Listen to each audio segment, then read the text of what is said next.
శ్రోతలకి నమస్కారం. భాస్కర శతకంలోని తర్వాత పద్యం చదువుకుందాం.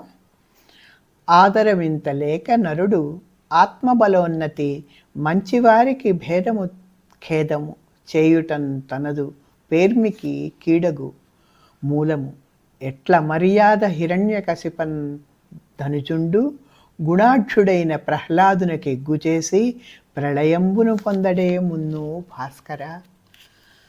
ప్రపంచంలో రీతిని తెలియచేస్తూ ఉదాహరణపూర్వకంగా తెలియచెప్పడం భాస్కర శతకంలో ఉన్నటువంటి ఒక ప్రత్యేకత.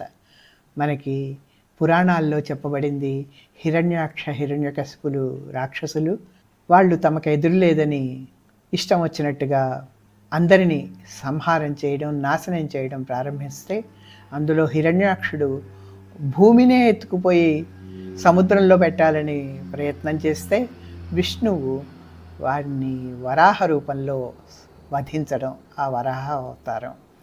అతని సోదరుడైన హిరణ్యకశిపుడు ఆ కక్షతో కుమారుడు విష్ణు భక్తుడైన ప్రహ్లాదుడిని ఎన్నో హింసలు పెట్టాడు. అందుకే విష్ణువు నరసింహ అవతారం ఎత్తి హిరణ్యకశిపుడిని సంహరించాల్సి వచ్చింది.